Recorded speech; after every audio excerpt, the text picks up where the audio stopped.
Can you believe it? We finally discovered the truth. After centuries of deception, we finally figured out that our mainstream history is a lie and that much of our past is actually hidden from us. In our lifetime, we figured out that the pyramids of Giza were actually power plants, that there's a hidden chamber underneath the Sphinx, and that Göbekli Tepe predates civilization over 12,000 years. But it wasn't until recently that we also discovered something even more mind-blowing than any of that. What we discovered is that global cataclysms happen all the time, and that our last one may have been as recent as 200 years ago, right around the time of the Revolutionary War. During this period of global upheaval, secret societies like the Freemasons and the Papal State seized control of our historical timeline, skewing it in their own favor. They rewrote the history books and moved into the buildings left by the previous society, claiming them as their own. They monopolized our governments and controlled school curriculums. They poisoned our drinking water and made every effort to dumb us down. But the thing about the truth is, no matter how much you try to bury it, in the end it will always find a way to surface. In this video,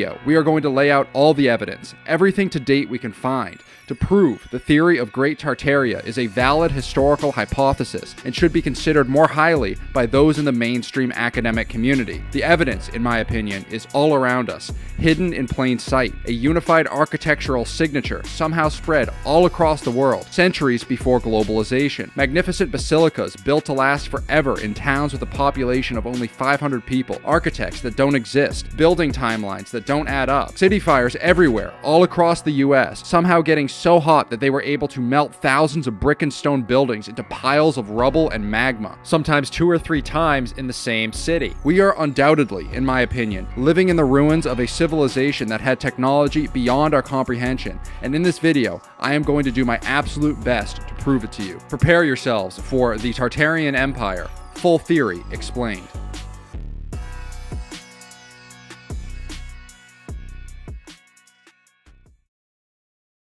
Before we begin, shout out to our sponsors on Patreon. You're all awesome and make this kind of content possible. I appreciate your support very much. I'm also on X, formerly known as Twitter, and will be on Rumble very, very soon. I also need to give a shout out, in no particular order, to some of the channels that inspired me to create the short documentary. Lucius Aurelian, My Lunch Break, and John Levi. These guys are great, and I would highly recommend you go and subscribe to their channels. Now, let's begin with the show.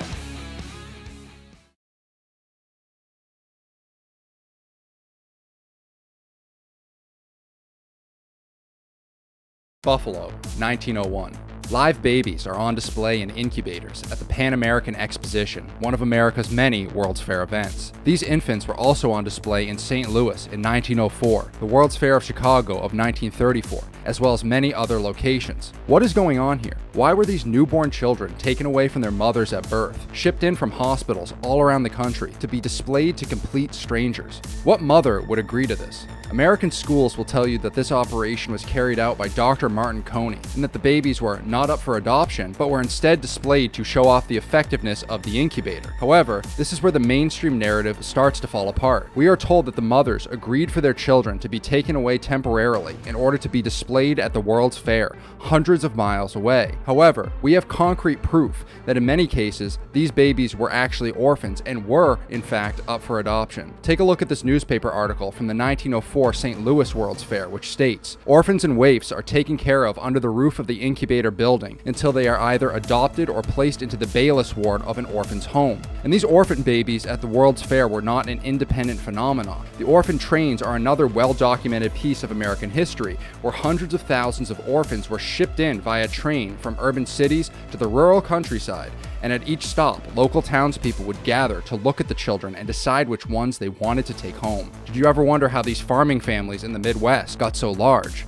So where are all these orphans coming from? And what happened to their parents? Again, this is where the mainstream narrative starts to fall apart. We are told that the orphan train movement was in response to the increasing number of orphaned, abandoned, and homeless children living in cities due to war and immigration. But this doesn't make any sense. Immigrating to a new country does not make you just suddenly abandon your children, and men dying in wars still doesn't explain what happened to the mothers and the rest of the families. So why was there actually such a spike in orphans at the turn of the century, to the point where they were auctioning them off like cattle at fairs and train stops? The Tartarian theory posits that these children were orphaned as the result of a reset, and their parents were either killed, manipulated, or declared mentally insane.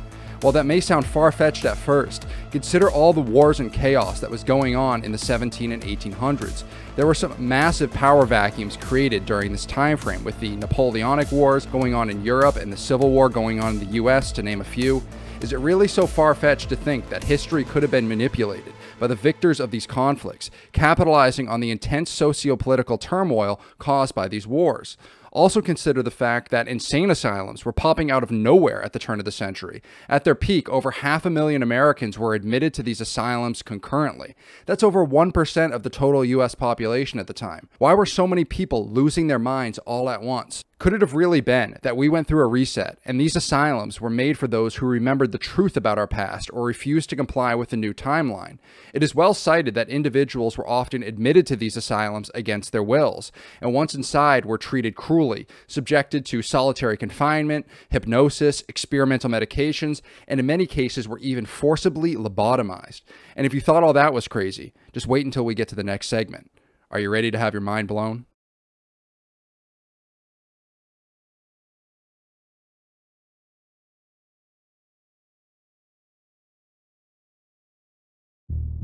We're back at the World's Fair, this time St. Louis, 1904.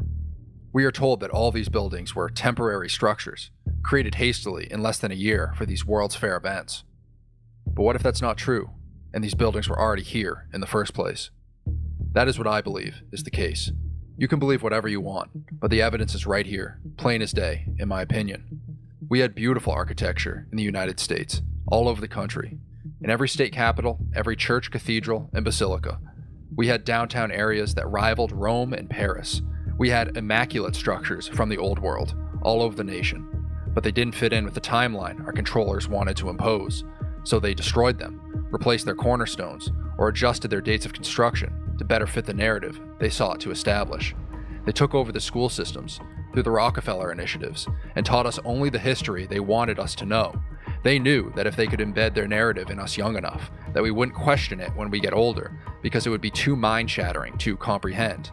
But there is an awakening coming. You, the viewer, who are brave enough to consider these ideas and to spread them. The tides will shift, and the controllers will inevitably lose their grip. When the time comes, will you be ready to embrace virtue and enlightenment? Here we are again, this time in Chicago, 1893, the Columbian Exposition.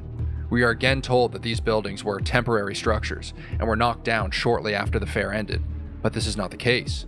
These structures were here before. This entire downtown area had been around for thousands of years. We had glory in old Chicago, and our controllers destroyed it to enrich themselves. And we know that these buildings were not actually temporary, because some of them still stand today. But many of these buildings were purged, making way for a new era of deception and control. But why, one might ask, would such a grand past be hidden? Well, it's very simple actually. He who controls the past controls the future. By rewriting history, those in power can create a narrative that serves their own interests, one that downplays or erases the achievements of previous eras to make the present seem more advanced, more enlightened. But this theory is not just about buildings, it's about the very essence of history itself. It's about who gets to write that history and what they choose to include or exclude. It's about understanding that history as we know it is often a story told by the victors, by those who have the power to influence what is remembered, and most importantly, what is forgotten. These structures were built by a previous civilization, and the World's Fair was a cover-up to destroy them, to erase our history, withhold technology, and monopolize our world for their own profit. Our eyes are open now. We know now what they did to our past. And in the next segment, we're going to find out what our controllers did to Grand Tartaria.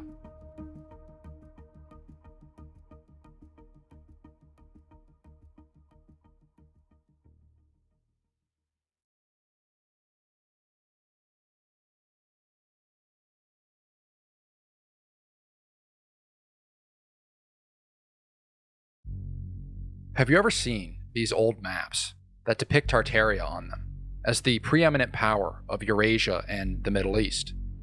Have you ever seen this book by Henry Kissinger that has Tartaria right on the cover, directly in the center of the main page? What about this declassified CIA document which discusses Tartaria and the manipulation of its history? Can you believe that they tried to erase the history of an entire civilization, one that undoubtedly had significant influence on global society? an entire empire covered up by our controllers. Where was our lesson about Tartaria in grade school? Well, we didn't have one. And that's because the Rockefellers bought out the public school system to teach us only the history they wanted us to know. Tartaria was an empire, and its symbol was a griffin or a wyvern. This is well documented in old posters and photographs. What's more is we see on the Russian imperial flag a griffin or wyvern being stabbed by St. George on a horse, a clear metaphor for the Papal State's victory over Tartaria. Again, you can believe whatever you want to believe, but to me, this is clear evidence that we are being lied to and manipulated. What was the Tartarian Empire, and why did they want to cover it up so badly? This theory posits that the Tartarians possessed a technology that our controllers do not want us to know about. This hidden knowledge, according to some researchers, is deeply embedded into the architectural marvels attributed to Tartaria, particularly in the construction of Old World churches. These structures, built primarily from stone with slate roofs, were not only designed to stand the test of time, but also, it is believed, to harness and utilize unique vibrational energies. One key aspect of this architectural ingenuity lies in the concept of resonance frequencies encoded into the stained glass windows, the pipe organs, the bell towers, and spires on top of these churches and cathedrals. It is theorized that these builders had an advanced understanding of how sound frequencies could influence both matter and consciousness. Bell towers of these churches, often seen as mere religious symbols, might have played a crucial role in this context. By tuning the bells to specific frequencies, it is speculated that these towers could generate resonant vibrations capable of producing various beneficial effects, ranging from healing to enhancing spiritual experiences. Furthermore, the use of sacred geometry in the design of these structures is another intriguing element. Sacred geometry, a concept found in various ancient civilizations, involves the use of particular geometric proportions and shapes believed to embody a deeper spiritual significance. In the context of Tartarian architecture, these geometric principles could have been applied to align the buildings with cosmic energies or ley lines, thereby magnifying their supposed energetic properties. The durability and longevity of these constructions are also noteworthy. The choice of materials, stone and slate, was not arbitrary. Stone, with its dense and stable structure, is an excellent medium for conducting and storing vibrational energies. Meanwhile, slate roofs, beyond their practical weather-resistant qualities, might have been chosen for their potential to interact with electromagnetic fields, a concept not fully understood in modern times. In piecing together this puzzle, one cannot help but wonder about the true extent of the knowledge possessed by the Tartarians. If indeed these theories hold any truth, the implications are profound. Not only would it mean that our understanding of history is incomplete, but it also points to the existence of a forgotten technology, one that harmonized architectural mastery with the subtle energies of the natural world. The suppression of such knowledge could be seen as an attempt to maintain control over technological narratives and, by extension, over society itself. As we continue to unravel the mysteries of the past, it becomes increasingly clear that history is not always as straightforward as it is presented. The legacy of the Tartarian Empire, shrouded in obscurity and speculation, challenges us to look beyond conventional narratives and consider the possibilities of a lost, advanced civilization.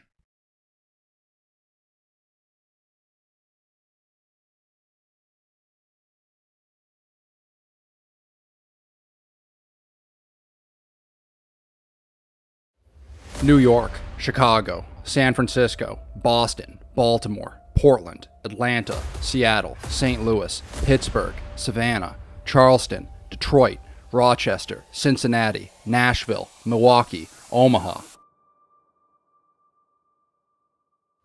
How did every single city across America manage to burn to the ground within 1 century? This makes no sense at all. The buildings of this era were mostly made out of stone and steel. Our buildings today are made out of wood and plaster. When is the last time you heard of an entire city melting to ashes? What about just an entire neighborhood? I bet you never have, because it simply does not happen. The truth is, these were not accidental fires that destroyed these cities. The cause was not a cow that tipped over a lantern in a barn. This was a deliberate attack. What do you see when you look at these pictures? Do you see the aftermath of a fire or something more? Is there something we are not being told? Well, of course there is. We have been lied to for centuries in order to cover up the truth. Our past was more glorious than anyone ever knew, and it has been kept from us until now. 2024 will mark an age of reawakening, where the people of this planet will finally begin to understand what needs to be done in order to restore the world. In order to achieve enlightenment, restore the old world technology, and bring about a new renaissance, we need to work together to study cymatics, sacred geometry, wireless electricity, and never ask for a cent of profit. I hereby dedicate my life to the research and rediscovery of the old world technology, and I know that, in the end, we will achieve our goal. We will study the Egyptians, the Tartarians, the ancient Sumerians, and others who have been given the seeds of knowledge in the past, and we will, once again, cast off our chains. Humanity will no longer be held back by controllers who wish to profit at our expense. We will no longer be slaves to a system of deception and greed. We will restore the world to a state of enlightenment and virtue, and we will ascend to heights never before dreamed. The controllers want us to believe that these immaculate structures were built in less than a year in towns with a population under 1,000. These are just a few examples. Find any cathedral in America that was supposedly built in the 1800s. You will find the fire narrative in every single one of them. You will find ridiculous building time frames of oftentimes less than a year. You will find architects and building companies that do not exist, and you will know the truth. But be warned, once you have eyes to see, you will never go back. You will never look at these buildings the same way, and you will realize that you were destined for so much more than what we've been told.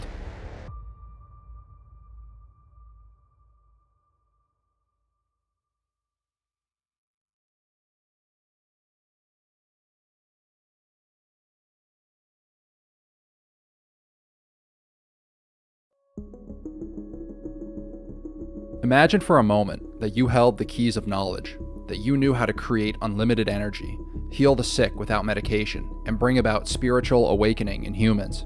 Would you give that knowledge away, all for free? Or would you consolidate that power, enslave the masses, and profit off the results?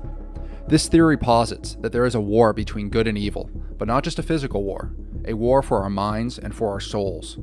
By resetting our history, our controllers attempted to conceal the truth about our past because they know that the truth will set us free, and that once the truth comes to light, it spreads like wildfire until change is inevitable.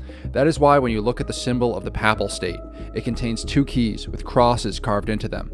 They did not invent the cross. The cross is already here, and they assumed control of it. They hold the keys to the secrets of the Starforts and the keyholes found all across the world, a unified architectural signature found all across the world during a time period where we are taught there was no global society and minimal communication between these different cultures. It is also clear, looking at some of these old world buildings, that they underwent some sort of mudflood or cataclysm that buried much of the structure. That's why in so many of these old world buildings, you will find windows and doorways built underground, and tunnel systems connecting many of these buildings together. The existence of these underground structures and tunnel systems challenge the mainstream narrative of history. These remnants suggest a highly advanced civilization once thrived, possessing knowledge and technology far beyond our current understanding. The mudflood, or cataclysm that buried these structures, could have been a deliberate act to erase this advanced civilization from our collective memory.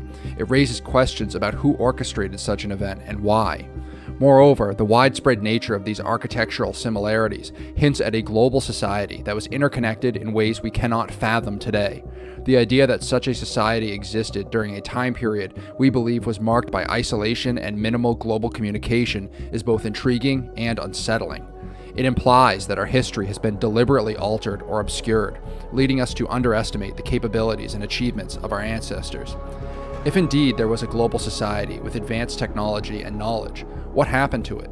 Did it fall victim to natural disasters, or was there a more sinister force at play? And what about the knowledge and technology they possessed? It's plausible that this knowledge was not completely lost, but rather hoarded and hidden by a select few. These gatekeepers, symbolized by the keys of the papal state, could have been the ones who decided the fate of this knowledge, whether to use it for the betterment of humanity or for controlling and subjugating the masses. The truth about our past is not just a matter of historical interest. It has profound implications for our present and future. If we can uncover and understand the secrets of this ancient civilization, we might be able to solve many of the challenges we face today, including energy scarcity, health crises, and spiritual malaise. In conclusion, the symbols, architectural remnants, and historical anomalies point towards a hidden chapter of human history. Unraveling this mystery could be key to unlocking our full potential as a species. It is imperative that we question the narrative presented to us, seek the truth, and use it to create a better world for all.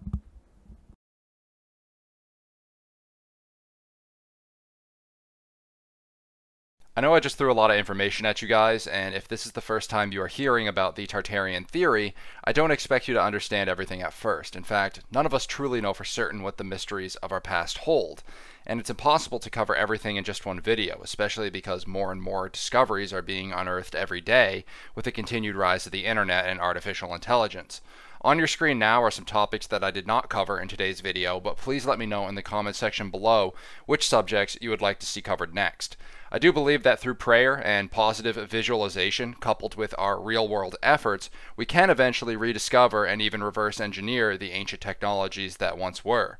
In pursuing this quest, we must proceed with caution and awareness, recognizing the immense power of this knowledge. It's akin to a double-edged sword, capable of being wielded for benevolent purposes or malevolent ends alike. This is why it's imperative that we maintain a balance of wonder and responsibility, ensuring that our discoveries are harnessed for the greater good of humanity in mind, and that we conduct ourselves with integrity and wisdom in this pursuit. In light of this, the remainder of this video will serve as a repository for the Tartaria subreddit. I've noticed an increasing influx of skeptics on the site, and there's a growing concern that this rich collection of theories and discussions might one day face permanent closure. I hope I am wrong, but I do feel that our days on this subreddit may be numbered. Contribute while you can. Thank you for watching, everybody. God bless.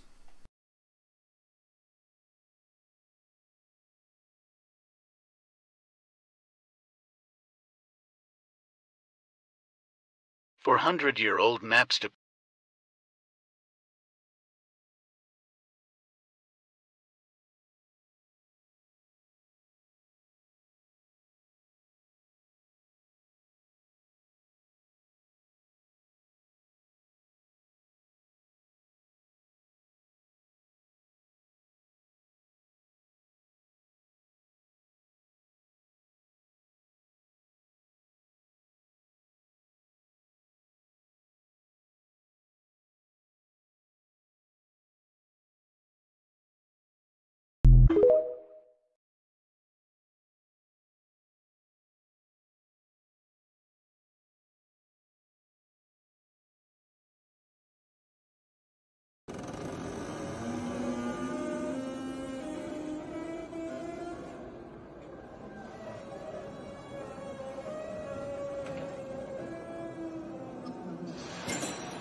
So the CIA actually came out and admitted that they erased and rewrote some of our history.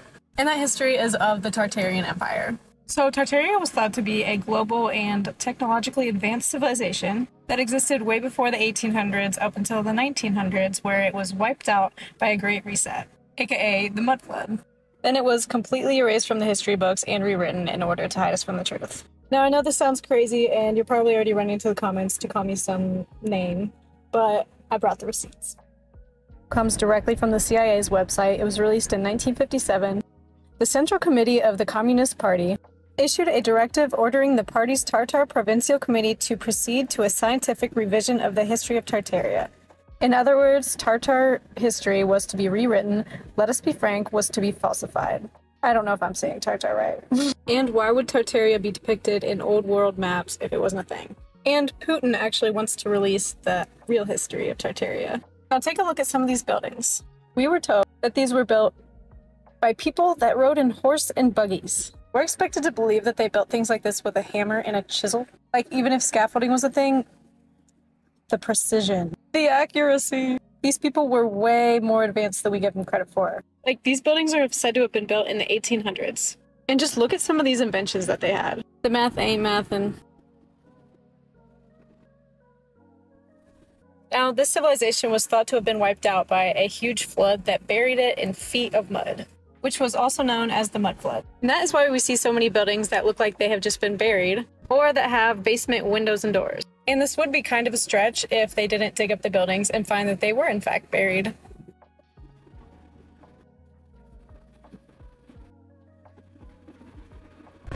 That fact alone just blows my mind because I see buildings like that all the time, and now I wonder how far down they actually go. And it also makes me wonder if all of the underground tunnels have something to do with this buried empire. And I know you're probably wondering, like, why the heck would they hide this from us? But it was thought that Tartarians actually knew how to harvest free energy from the Earth's magnetic field, or ether. The pillars are thought to be energy conductors. And the pointy things that you see all over them are actually antennae. Also thought to be the reason why a lot of them have gold tops. Now I know that part is just a theory, but think about it. Electricity is all around us. What do you think lightning is? What do you think static electricity is? There is definitely a better way to harness energy besides slaving over fossil fuels. We are living in the Lorax. Now on that note, I'm going to leave you with one more thought. Who are these doors built for?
ये कहाँ रखी जाएगी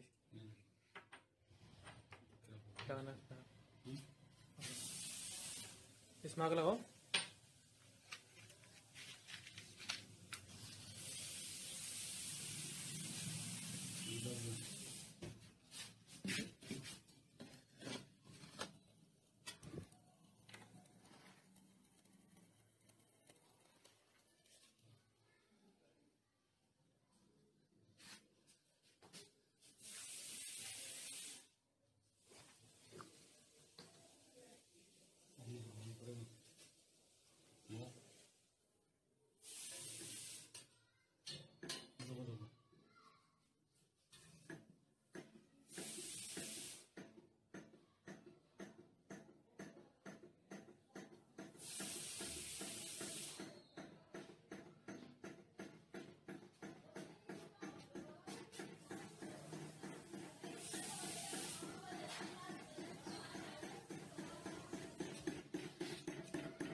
Привет, Костя и Макс. Как вы попросили, снимаю это видео еще раз.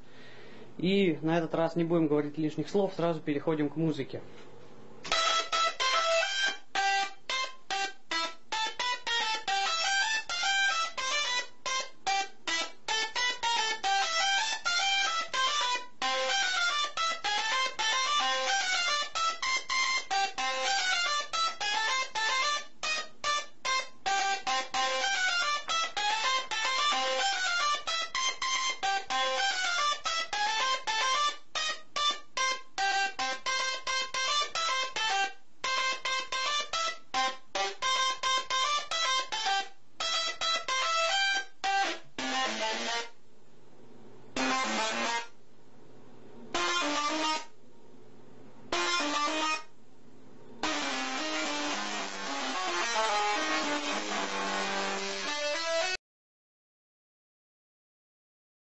This is the real entrance to London Bridge. Most people pass by every day and have no idea that this is all that remains of London's most important landmark. London Bridge is the reason London exists. The Romans picked this very spot to start their new city. They picked the narrowest part of the river, built a bridge, and created Londinium. And this is what the proper medieval London Bridge looked like. It had actual houses and shops and a church in the middle of the river. It may not have been very practical, but it was iconic. By the 18th century, these dark, narrow passageways under decaying medieval buildings just became too much of a hassle, and the foundations were crumbling beneath them. And that's where we got the song, London Bridge is falling down.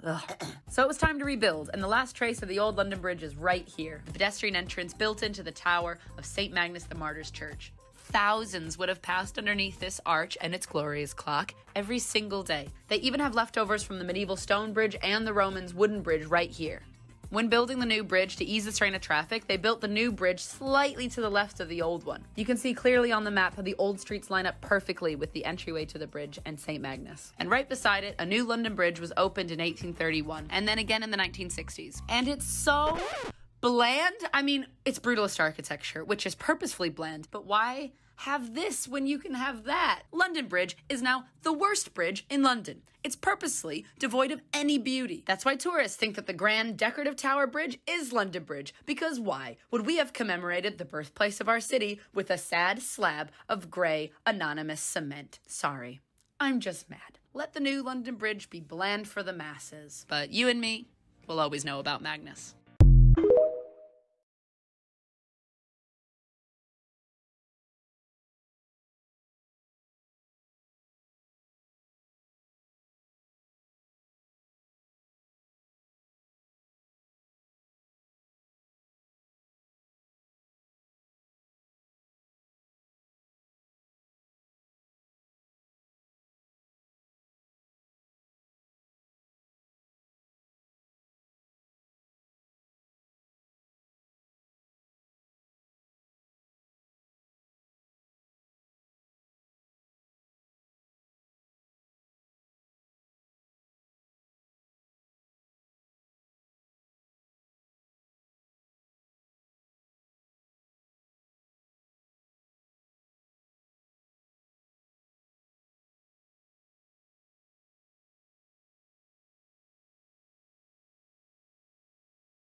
What is the secret to growing giant plants? Do you ever remember seeing pictures of giant cabbages or giant pumpkins? What may have been the secret to growing these vegetables is a lost farming technology known as electroculture. The way that electricity affects plants was first observed in 1746 by a Scottish doctor named Dr. Mainbray. He electrified 2 trees and observed them putting forth new branches in October, something which had never happened before. In 1902, physicist Professor Lemstrom visited Alaska and observed plants growing faster under the aurora borealis. Due to the worldwide shortage of fertilizer, countries like China are investigating the use of electroculture and finding amazing results. They are achieving a 25 to 50% increase in yield with a 75% reduction in fertilizers and pesticides. Let's help spread the word about electroculture farming.